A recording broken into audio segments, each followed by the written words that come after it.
Chapitre 8. La malchance continue. Monsieur Grandin tente autant que possible de ne pas perdre le contrôle de la situation. Il rassure les clients qui sont restés et essaie de retenir ceux qui veulent partir. Madame Newman attend l'arrivée des avocats de son mari pour régler les formalités nécessaires.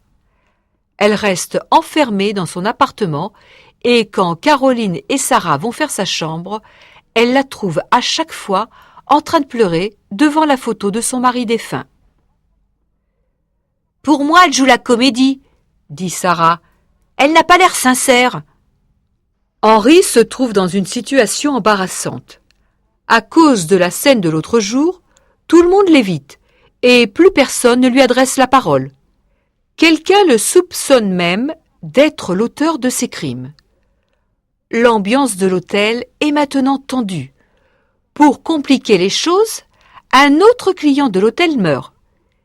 Et comme pour les cas précédents, l'oncle Georges était chargé de préparer des plats spéciaux.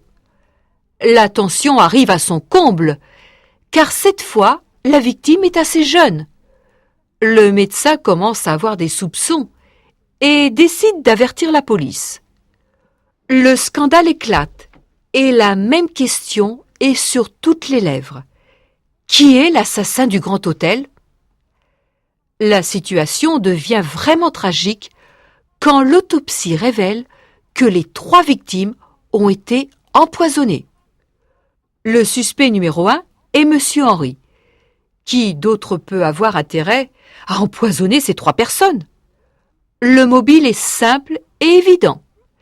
Il veut faire accuser Georges pour se venger de lui et en même temps l'écarter définitivement de sa route. Le commissaire de police décide de procéder à l'interrogatoire de tout le personnel de l'hôtel. Évidemment, tout le monde confirme qu'une scène de jalousie a eu lieu devant témoins entre Monsieur Henri et l'oncle Georges. D'ailleurs, pourquoi Georges aurait-il empoisonné ces 3 personnes ? Est-ce que cela ne nuit pas à sa carrière ? Non.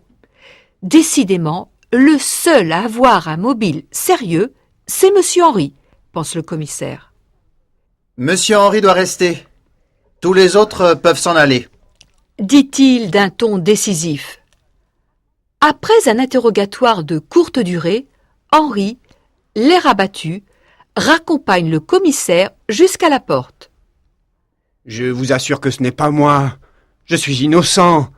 D'accord, j'ai menacé Georges. Oui, je suis un peu jaloux, mais je n'aurais jamais tué quelqu'un pour ça. » Écoutez, monsieur Henri, je vous demande pour le moment de ne pas quitter le pays et d'être demain à mon bureau à 9h précises, ajoute le commissaire d'un ton ferme. Henri regarde la voiture de police s'en aller, l'air désespéré et le regard vide. Le sort semble s'acharner contre lui. Pour Caroline et Richard, tout cela est bien trop facile. La question à résoudre reste donc pour eux.